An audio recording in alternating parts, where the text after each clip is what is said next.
If you know me, you know that I got a few opinions, and some of them are more controversial than others. So I'm going to share with you today my top 3 most controversial opinions, starting with number 3.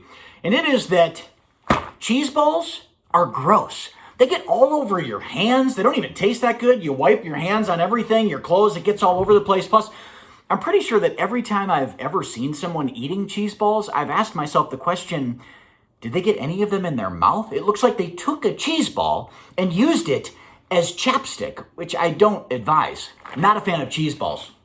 My second most controversial opinion, it is that the Beatles are overrated. They are not even close to the best boy band of all time. And now for my number 1 most controversial opinion, and it is that dogs are in every way inferior to cats. And if you disagree with me, I want you to take one look at this picture of my sweet, cute, angelic, innocent, adorable, brand new nephew named Nico. And if anyone ever harms so much as a whisker on that sweet little cat's head, I will fight them. Now, it's one thing to share our opinions on what snacks we do or don't like, or what bands we do or don't like, or what animals we do or don't like. Totally different deal, though, to share our opinions on what people we do or don't like. That is what the Bible calls gossip. He is so clingy. She just wants attention. Did you hear what he got busted for? Did you see what she was wearing the other day? We gossip because it makes us feel better, at least temporarily, about our own flaws and insecurities and the things that are wrong in us. And we feel also, we get this illusion that we're bonding with the people we're gossiping alongside. It's like us together, teaming up against them who we're gossiping about. But the reality is that every time we gossip, it destroys and erodes trust and relationships, both with the people we're gossiping about and the people we're gossiping with. Why would they trust us? Why should we trust them if we're all gossiping about other people? Plus, if you've ever been on the receiving end of gossip, if people have ever gossiped about you and you've found out about that, you know how painful it is. And so let's together figure out how can we avoid gossip. It's really hard because it's so common. Everybody does it, it seems. How do we avoid gossip? Well, we can lean on the words of the Apostle Paul.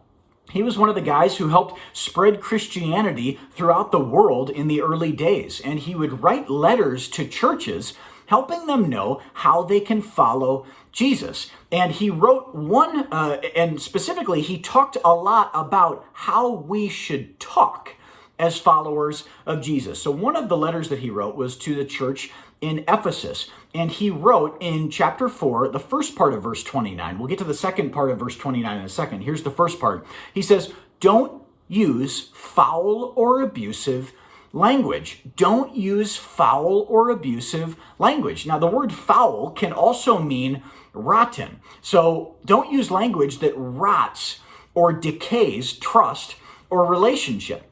Now, when I think of the word rotten, I think of a rotten piece of fruit. I think of this banana. It's like brown and gross and it smells weird and it attracts flies and it's nothing that anybody really wants in their house or wants to be around.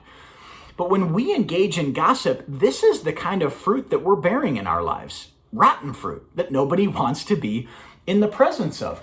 Jesus, in Mark chapter 7, he says that it is not what goes into your body that defiles you. You are defiled by what comes out of your heart.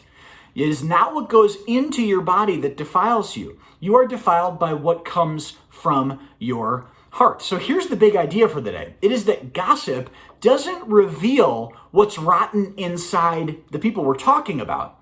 Gossip reveals what's rotten inside us. Gossip doesn't reveal what's rotten inside them. It reveals what's rotten inside of us. So here's my challenge for you. Next time that you're tempted to gossip, do 2 things. First of all, look inside yourself and say, what is it that's rotten inside of me that's causing me to want to gossip? What is it? Is it fear? Is it jealousy? Is it resentment or bitterness, lack of forgiveness? What is it that causes us to want to gossip? And once we've identified that, step 2 is ask God to heal you of that. Ask God to heal you so that you can begin producing good fruit that people want to be around, that people want to be in the presence of, that tastes delicious when people are around you. And in Ephesians chapter 4, verse 29, the second part, Paul comments on this. He describes the kind of fruit we're talking about. He says, let everything you say be good and helpful, so that your words would be an encouragement to those who hear them. I'll say it again.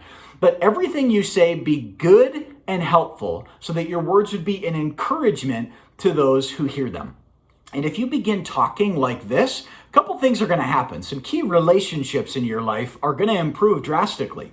Number one, your relationships with others are going to improve because you're going to be attracting the type of friends and peers who are trustworthy and who will trust you, people that you want to be around, people who are bearing good fruit and helping you bear good fruit. And secondly, it is going to improve your relationship with God because you are going to be more in tune with God's incredible love for you in spite of those things that are rotten inside all of us. Because when we begin fully understanding just how much God loves us in our brokenness, it helps us to love others in theirs. Have a great week.